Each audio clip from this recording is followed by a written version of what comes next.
नमस्कार दोस्तों, स्वागत है हमारे YouTube चैनल CPCT कंप्यूटर पाठशाला में।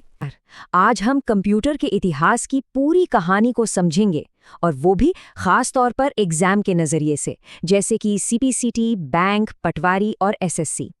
हम एक एक करके हर ज़रूरी पॉइंट को देखेंगे जिससे आपकी तैयारी एकदम पक्की हो जाए। तो चलिए देखते हैं कि आज हम क्या क्या कवर करने वाले हैं। हम शुरू करेंगे कंप्यूटर की परिभाषा से, फिर देखेंगे कि शुरुआती दौर में गिनती कैसे होती थी। उसके बाद मैकेनिकल और इलेक्ट्रॉनिक कंप्यूटर के विकास को समझेंगे और हाँ, आखिर में एक फटाफट रिवीजन भी करेंगे। चलिए तो फिर शुरुआत करते हैं सबसे बेसिक लेकिन सबसे ज़रूरी सवाल से। आखिर कंप्यूटर होता क्या है? किसी भी एग्जाम के लिए इस कॉन्सेप्ट को समझना बहुत ज़रूरी है। देखिए, कंप्यूटर शब्द जो है वो लैटिन भाषा के शब्द कंप्यूट से बना है, जिसका सीधा सा मतलब होता है गणना करना। मजे की बात यह है कि शुरू में ये नाम किसी मशीन का नहीं था, बल्कि उन लोगों को दिया जाता था जो हिसाब किताब का काम करते थे। बाद में जब मशीनों ने ये काम करना शुरू किया तो ये नाम उन्हें मिल गया। और यहीं पर हमें ये समझना है कि कंप्यूटर ने कितना लंबा सफर तय किया है। सोचिए, कहाँ तो इसका काम सिर्फ जोड़ना घटाना था और कहाँ आज ये इतने सारे काम करता है जिनकी हम गिनती भी नहीं कर सकते। अच्छा, तो अब थोड़ा समय में पीछे चलते हैं और देखते हैं कि ये सब शुरू कैसे हुआ था, मतलब गिनती करने के सबसे पहले औजारों से। तो ये है अबेकस। ये लकड़ी या धातु का एक सिंपल सा फ्रेम होता था जिसका इस्तेमाल सिर्फ जोड़ने और घटाने के लिए किया जाता था। वैसे तो इसका संबंध मुख्य रूप से चीन से माना जाता है, लेकिन इसे किसी एक इंसान ने नहीं बनाया, बल्कि ये वक्त के साथ धीरे धीरे विकसित हुआ। इस एक लाइन को एग्जाम के लिए अच्छे से याद कर लीजिए। एबेकस को दुनिया की पहली गणना करने वाली डिवाइस माना जाता है। ये सवाल सीधा सीधा पूछा जा सकता है। अबेकस के बाद कहानी आगे बढ़ती है और हम आ जाते हैं मैकेनिकल डिवाइस के दौर में। और सही मायनों में यहीं से आधुनिक कंप्यूटिंग की नींव पड़नी शुरू हुई। तो इस दौर में सबसे पहले आता है पास्कलाइन। इसे 1642 में ब्लेज पास्कल ने बनाया था। ये एक मैकेनिकल कैलकुलेटर था जो सिर्फ जोड़ और घटाव कर सकता था। अब यहाँ एक बात पर ध्यान देना है, ये एक कंप्यूटर नहीं था, ये सिर्फ एक कैलकुलेटर था। इसके बाद आया पंच कार्ड, जिसे बनाया हर्मन हॉलरिथ ने। इसका काम था डेटा को स्टोर करना और मशीन को इनपुट देना। इसका सबसे पहला और बड़ा इस्तेमाल जनगणना में किया गया और आगे चलकर ये एनालिटिकल इंजन का भी एक बहुत ज़रूरी हिस्सा बना।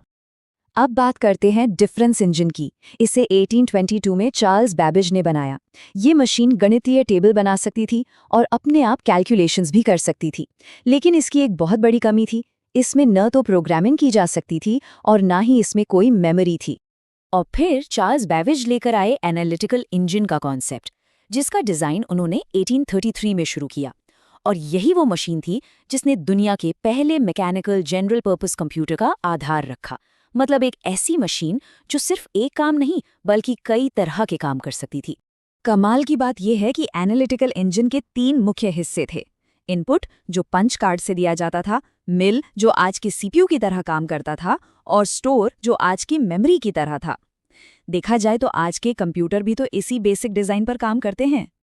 और एनालिटिकल इंजन के इसी क्रांतिकारी आइडिया की वजह से चार्ल्स बैबेज को फादर ऑफ कंप्यूटर यानी कंप्यूटर का जनक कहा जाता है। और अब यहाँ से टेक्नोलॉजी में एक बहुत बड़ा जंप आता है। अब हम मैकेनिकल दुनिया से निकलकर इलेक्ट्रॉनिक कंप्यूटर के युग में कदम रख रहे हैं। तो अब बात करते हैं मार्क 1 की। इसे पहला इलेक्ट्रोमैकेनिकल कंप्यूटर माना जाता है। इसे हॉवर्ड एकेन और आईबीएम ने मिलकर बनाया था। एग्जाम के लिए आईबीएम के बारे में भी कुछ बातें जानना जरूरी है। इसका पूरा नाम है इंटरनेशनल बिजनेस मशीन।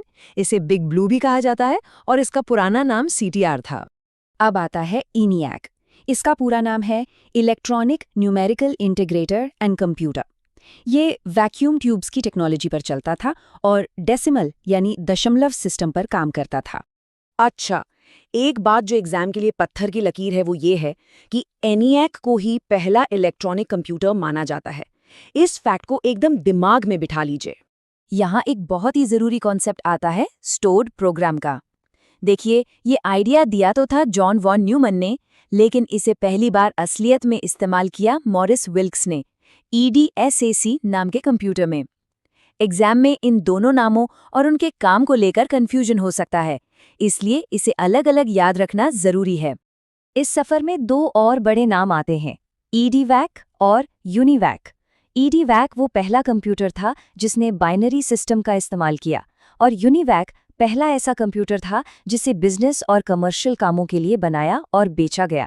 चलिए, अब तक हमने जो कुछ भी पढ़ा है उसे एक साथ समेट लेते हैं। ये टेबल आपके लास्ट मिनट रिवीजन के लिए एकदम परफेक्ट है, जिसमें सारे ज़रूरी पॉइंट्स एक ही जगह पर मिल जाएंगे। तो ये टेबल एक तरह से हमारी पूरी बातचीत का निचोड़ है। चलिए एक बार फटाफट दोहराते हैं। पास्कलाइन पहला कैलकुलेटर, एनालिटिकल इंजन पहला मैकेनिकल कंप्यूटर, ENIAC पहला electronic computer, EDSA stored program का पहला इस्तेमाल, और UNIVAC पहला कमर्शियल कंप्यूटर। इन की पॉइंट्स को अच्छी तरह से याद कर लीजिए। और इसी के साथ कंप्यूटर के इतिहास का हमारा ये सफ़र यहीं ख़त्म होता है।